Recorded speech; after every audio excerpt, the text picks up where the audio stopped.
Europe 1 Soir. 19h, 21h, Pierre de Villeneuve. Camarade de la première heure, Gilles William Goldnadel, présent. Présent, camarade. Jules Torres, Camarade Villeneuve, présent. journaliste politique au Journal du Dimanche. Notre invité politique dans Europe 1 Soir est député RN des Bouches-du-Rhône, vice-président du groupe RN à l'Assemblée. Bonsoir Franck Alizio. Bonsoir. Ces avancées à Jeddah sur la paix entre l'Ukraine et la Russie, ça vous inspire quoi ? Tout ce qui va dans le sens de la paix m'inspire du bien, m'inspire du positif, par définition. Vous avez l'air dubitatif, cependant. Mais vigilant et attentif. Mais voilà, c'est ce que demande Marine Le Pen et Jordan Bardella depuis des mois et des mois, c'est-à-dire une conférence de paix, quelque chose de solide, plutôt que des déclarations faussement va-t-en-guerre qui ne servent que la communication. Le président a répondu à Marine Le Pen là-dessus en disant qu'elle ne regardait pas l'actualité. Oui, évidemment. Oui, elle était en vacances. Lui, il regarde sa cote de popularité et donc ça lui donne envie de redresser ça par tout et n'importe quel moyen. Mais c'est pas bien de jouer avec les peurs. Voilà, c'est pas bien. Mais est-ce que la réalité, c'est que ni vous ni le président n'avez raison ?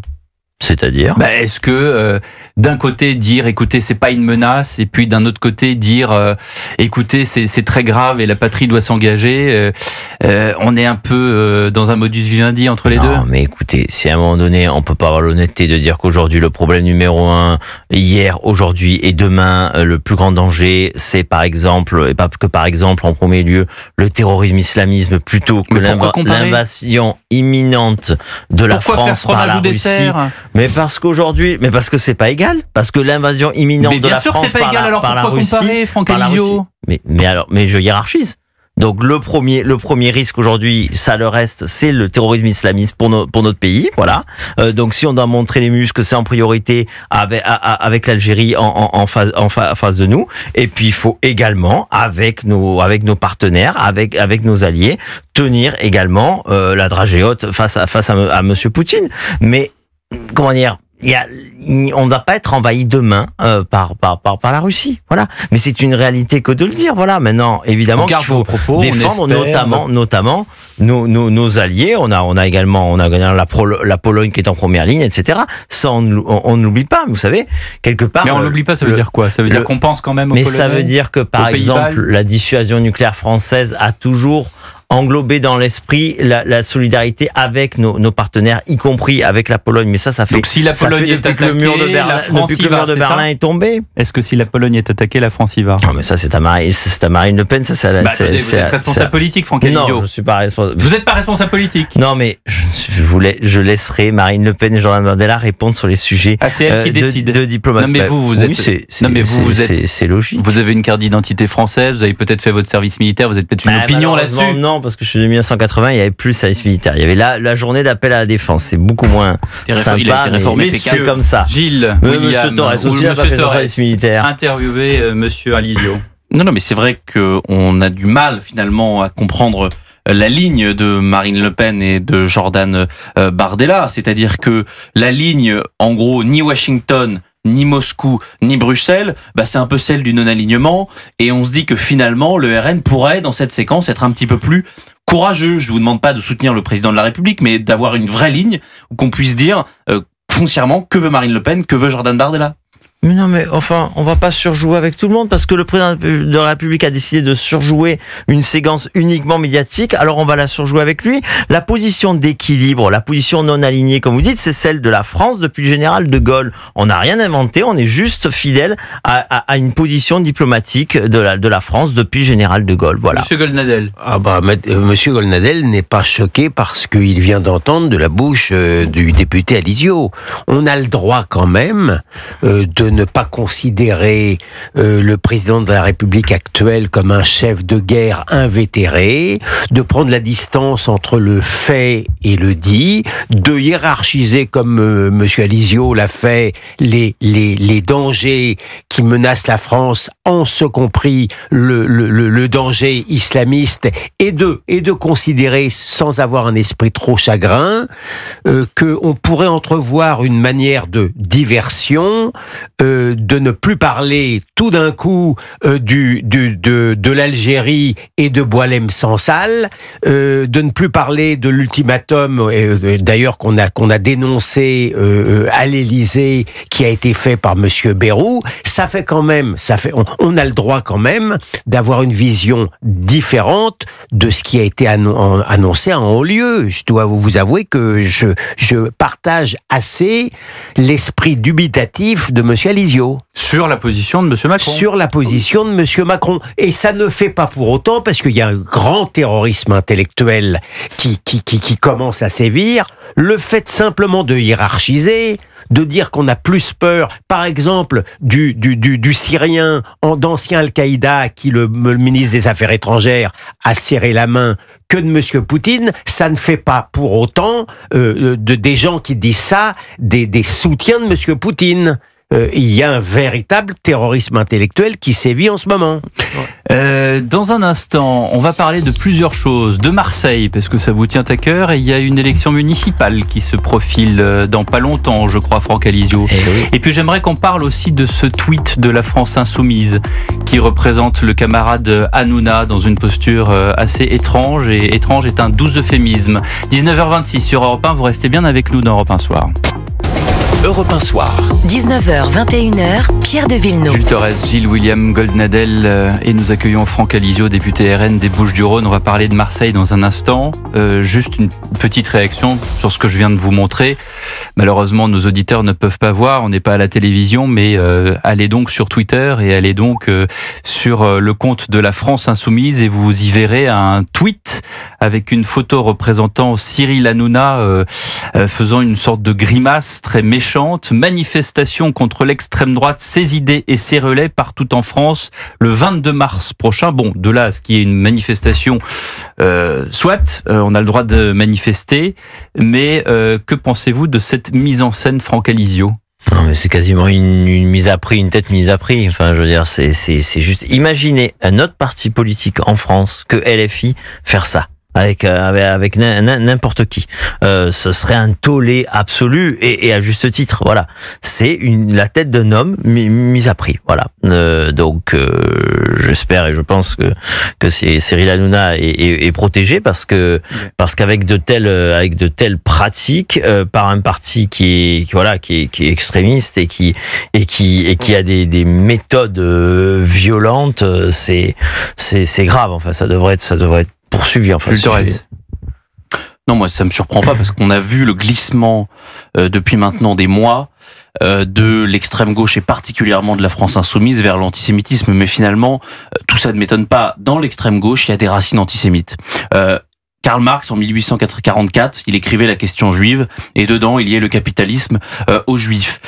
L'URSS, le communisme, a traqué les juifs. Puis, il y a eu la Seconde Guerre mondiale, on parlera pas du pacte germano-soviétique, mais l'antisémitisme a été banni, et donc l'antisémitisme est devenu un antisionisme, et ça on le voit depuis la création de l'État d'Israël, et on le voit plus particulièrement depuis le 7 octobre 2023, où la France Insoumise a soufflé sur toutes les braises de l'antisionisme et de l'antisémitisme.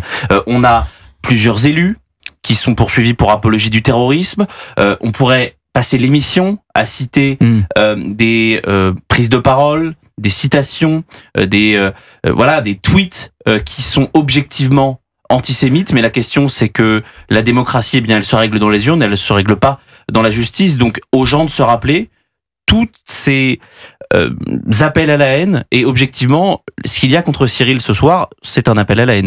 On cible la tête de Cyril Hanouna dans des couleurs qui rappellent les pires affiches de 1930.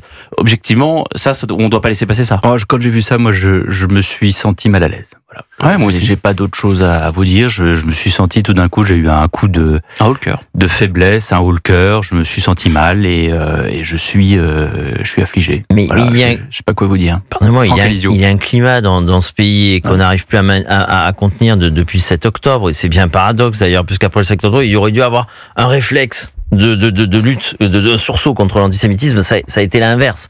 À Marseille, chaque semaine, vous avez, bon, anticiper sur Marseille, mais chaque semaine, vous avez des tags, des graffitis, clairs, alors officiellement antisionistes, mais on sait très bien que sous le couvert de l'antisionisme, on fait de l'antisémitisme. La semaine dernière, aux sorties d'un métro à Marseille, à Saint-Just, pour ceux qui connaissent Marseille, il y avait sionistes, cassez-vous, Free Palestine. Et puis dans d'autres endroits, il y a un mois, c'était sur un immeuble en plein centre face à la Timone, l'hôpital à Marseille. Vous aviez un drapeau palestinien et puis anti-sioniste en immense. Et il a fallu 48 heures pour l'effacer. Tout ça, c'est quelque chose qu'on ne souligne pas assez. Et dans une ville comme Marseille, dans une ville où il y a Bruno, où il y a Monsieur Payan et qui Monsieur Delogu, Monsieur Payan, C'est d'ailleurs Monsieur Delogu qui a partagé cela sur son compte Instagram. Comment ? C'est d'ailleurs Monsieur Delogu, tout à fait, député de Marseille, probable candidat au municipal de Marseille, qui a publié en premier cette affiche de Cyril Hanouna sur ses réseaux sociaux. Oui, enfin là c'est repris vraiment sur le compte de la France Insoumise, par tout le monde, de la France Insoumise officielle. Maître Goldnadel, qu'est-ce qu'on fait juridiquement contre ça quand on est rien? Rien. Alors, aussi, Monsieur Hanouna, qu'est-ce qu'il peut faire? Monsieur Escalité peut effectivement se plaindre juridiquement de cela. Il y a pas de doute que les origines de Monsieur Hanouna ne sont peut-être pas un hasard cosmique dans cette campagne. Mais au-delà de ça, ce qui est terrible, c'est l'impunité morale, politique, intellectuelle, juridique dont jouit ce parti. Effectivement, si ce parti était à droite, ça fait longtemps que la question de la dissolution se serait posée. Quand je parle d'impunité... C'est ce qu'a dit Franck Alizio. Il a raison. Quand je parle d'impunité intellectuelle, je vous mets au défi de trouver, par exemple, dans le journal Le Monde d'aujourd'hui, la moindre remarque à ce sujet ou les moindres critiques sur la manière dont les soi-disant manifestations féministes se sont déroulées dans Paris. Oui. Impunité totale de l'extrême gauche et impunité juridique. Celui qui vous parle et qui a dès le départ, dès le 9 octobre, procédé contre les membres de la France Insoumise, non seulement pour apologie, mais pour intelligence avec des organisations terroristes, je peux vous dire, n'est pas frappé par la diligence du parquet. Donc, où que je tourne mon regard, il n'y a qu'un mot que je trouve à dire, impunité.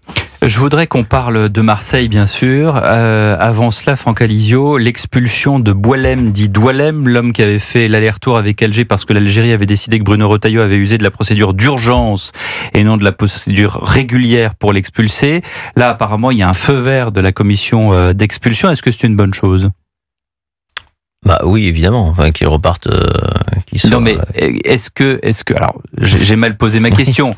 J'imagine bien que vous allez me répondre que c'est une bonne chose, mais est-ce que tout cela, qu'est-ce que ça vous inspire, toute une série de procédures, le fait que la France se voit reprocher par l'Algérie la façon dont on doit choisir la procédure d'urgence ou pas d'urgence voilà, c'est ça ma question. Le tribunal reproche à la France d'avoir fait comme dirait François Morel dans Les Deux Chiens, c'est ça que je dis, c'est plus ça que je dis. Vous soulignez deux problèmes, évidemment, le balai des procédures il y a un an, et je pense que ça n'a pas changé. La plupart du temps, quand Gérald Darmanin dénonce quelque chose, ça change pas après que Gérald Darmanin soit au pouvoir ou non.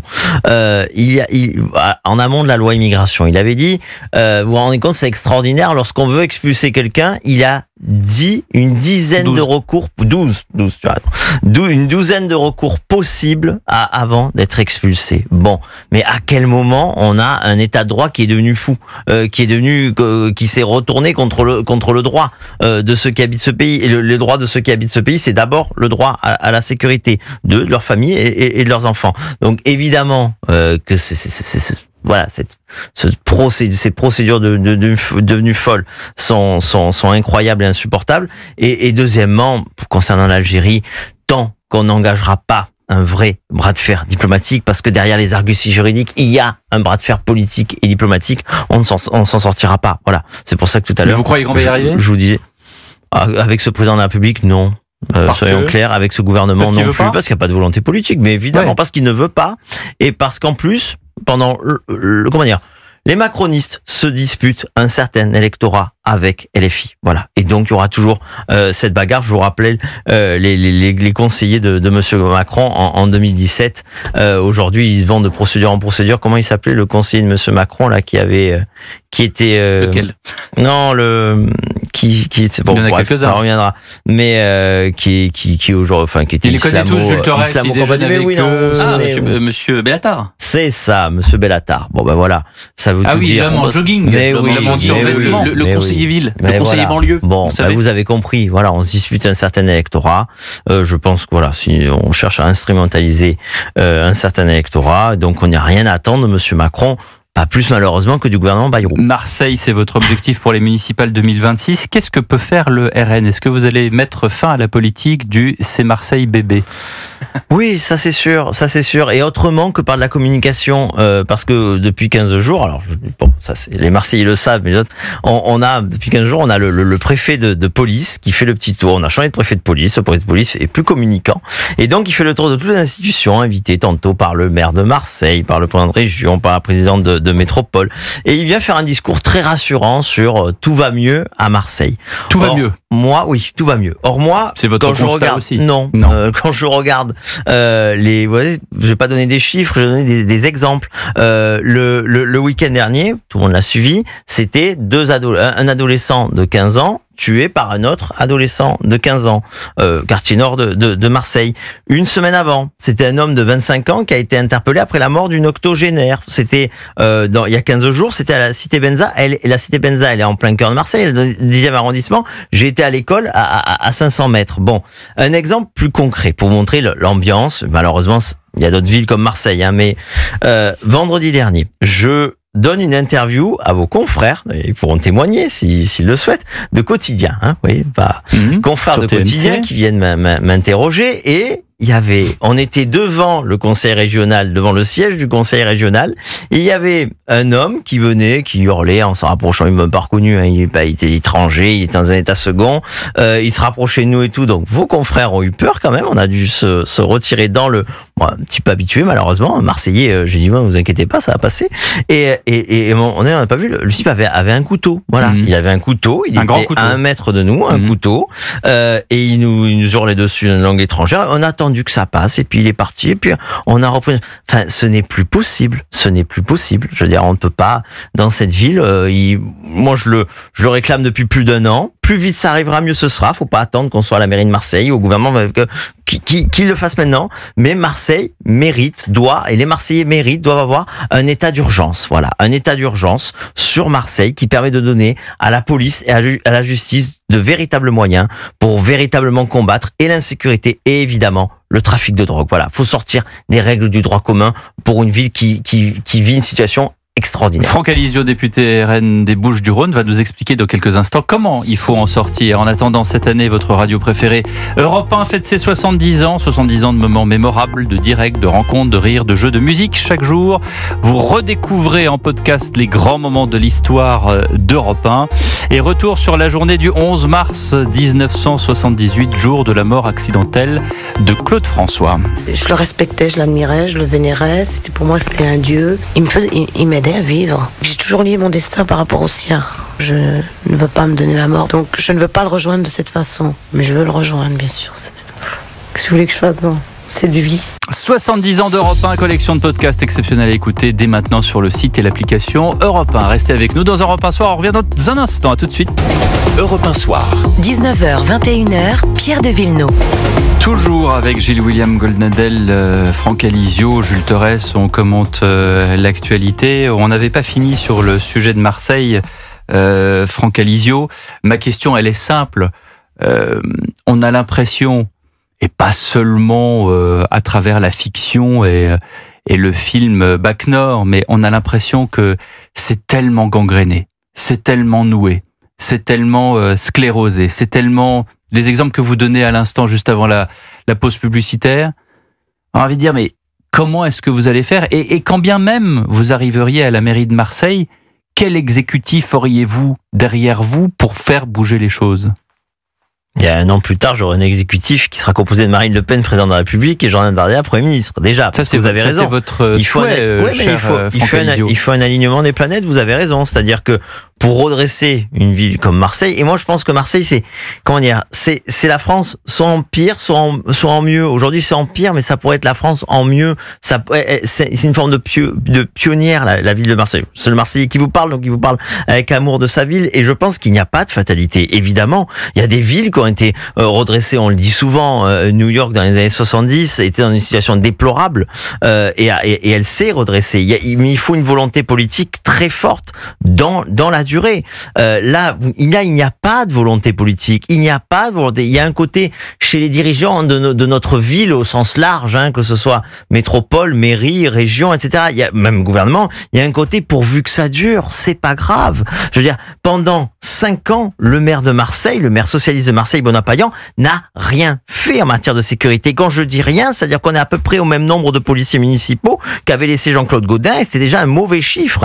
On a 2 fois moins de policiers municipaux à Marseille que dans les autres villes dans la moyenne nationale. Les vidéosurveillances, quand il est arrivé, il a fait un moratoire, alors qu'il fallait augmenter le nombre de vidéosurveillances. Donc vous y allez, j'allais dire, la fleur au fusil en disant je vais gagner la mairie de Marseille, mais qu'est-ce que vous allez faire? Mais déjà ça. En plus, il pourrait gagner grâce à Monsieur Delogu, Monsieur Alissio. J'augmente. Je gagnerai avec ce qu'il faudra gagner. Moi, qu'est-ce qu'il fait, Monsieur Delogu? Il est député comme vous, c'est ça? Exactement. Des Bouches-du-Rhône. Redresser ma ville. Donc ça veut dire que vous vous retrouvez dans le conseil départemental et Non, pour le coup, parce que ni lui ni moi pour des raisons de cumul de mandats, et lui parce que je crois qu'il a jamais été élu aux élections municipales à Marseille. On n'est pas au conseil municipal à Marseille. Non, j'ai parlé du conseil départemental. Du coup. Non plus. Mais non plus. On se voit à l'Assemblée. En fait, vous voyez à l'Assemblée. Ouais, de loin. Oui. Vous croisez. On déjeune pas ensemble. Mais il y a tout. Il faut c'est police municipale, c'est vidéosurveillance. Et moi, je vais pas pendant 5 ans,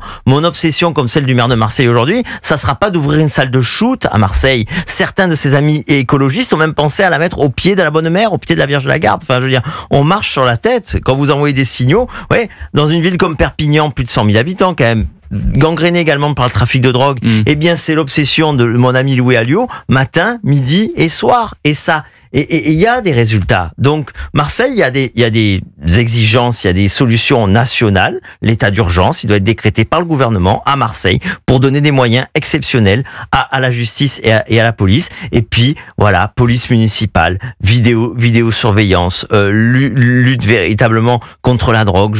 Je cite toujours cet exemple. Il y a un point de deal sous les fenêtres du président de région, voilà, et ils n'arrivent pas à le faire retirer. Il part, il revient, il part, il revient, il part, il revient, et il est tenu par quoi? Par des clandestins mineurs qui sont recrutés à 200 mètres à la gare Saint-Charles. Voilà. Je voudrais votre avis. Quand il y a une volonté politique, ça change. Je voudrais votre avis, et ça rentre un peu dans la discussion, puisque c'est un phénomène global.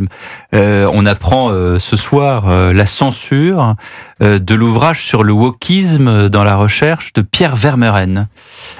Pierre Vermeuren, Emmanuel Hénin et Xavier Laurent Salvador avaient projeté un livre qui avait été accepté par l'édition des PUF. Ils avaient même choisi le titre il y a 3 ans, mais face à la pression d'un historien qui est membre du Collège de France et qui s'appelle Patrick Boucheron, il menaçait de couvrir de honte ses éditions si le livre était publié. Les PUF ont tout simplement déprogrammé le livre. Écoutez Pierre Vermeuren. Une censure préalable. C'est original parce qu'elle provient d'un éditeur qui nous avait lui-même commandé l'ouvrage il y a 3 ans. Et puis je crois qu'au-delà du contexte à la fois trumpien et autre, il y a eu la question d'une intimidation qui est venue du Collège de France à travers la voix de monsieur Boucheron vendredi matin, qui a mis en quelque sorte une honte sur le nom des PUF s'il venait à publier ce livre. Et donc l'éditeur, prenant peur et voulant sauver sa maison, comme il nous l'a dit, a préféré différer ou en tout cas déplacer la sortie du livre. Voilà, donc on vit dans un étrange pays où les gens qui travaillent au Collège de France ont un pouvoir d'intimidation sur un éditeur privé. Franck Adillo. J'ai vu ça cet après-midi sur X et déjà c'est toujours un plaisir de lire les tribunes de Pierre Vermeuren chez vos confrères du Figaro. Donc je pense que ça aurait été un ouvrage de qualité et puis ça souligne ce que disait tout à l'heure William Gilles pardon. Gilles William, c'est pas grave. Gilles William. William. C'est un peu dur. Oui, bien sûr. Super. C'est pas français. JWG. Pas français, n'est-ce pas, monsieur Torres? Voilà. Le terrorisme intellectuel, c'est une manifestation du terrorisme intellectuel. C'est juste hallucinant. C'est un regain du terrorisme intellectuel qui se refait à nouveau une belle santé parce que il y a un article très très gentil vis-à-vis de cet acte de censure dans Libération. Les auteurs sont taxés de pro-Trumpisme. Maintenant, si vous voulez, les pro-wokistes, comme Monsieur Boucheron, se refont une santé sur la tête de l'accusation de Trumpisme. Monsieur Vermeuren est un intellectuel très distingué, de haut niveau. Monsieur Salvador avait organisé un colloque contre le wokisme dans une université et qui avait été très contesté déjà à l'époque, mais là, réellement, cette censure-là, elle est invraisemblable. Et je vous dis tout de suite, je sens remonter à la faveur ou à la défaveur de l'anti-Trumpisme, justement, l'esprit de censure de l'extrême gauche qui se sent un peu plus fort, qui se sent ragaillardi justement du côté justement de l'anti-Trumpisme. C'est très clair. Mais vous savez que ce monsieur-là, monsieur Boucheron, c'est celui qui a commis un ouvrage qui s'appelle Histoire mondiale de la France, un ouvrage qu'on pourrait qualifier de révisionniste, objectivement, tant il critique l'histoire française. L'histoire de France n'existe pas. Tant il réécrit l'histoire française. Et puis c'est quand même celui qui a commis à nouveau, vous savez, la cérémonie d'ouverture des Jeux Olympiques. Il y avait Thomas Joly donc qui réalisait, et lui c'est celui qui a écrit. Et il avait dit dans Le Monde qu'il voulait faire un anti puis du fou, eh bien, c'était réussi et on sait très bien qui est cette personne-là. C'est quelqu'un qui déteste la France. On va en reparler pendant la deuxième heure en même temps que le général Bruno Clermont qui sera là pour nous donner ses lumières sur cette situation qui évolue entre l'Ukraine, la Russie et les États-Unis. Merci beaucoup Franck Alizio d'avoir été avec nous dans Europe 1 Soir. Dans un instant, le journal de 20h. À tout de suite.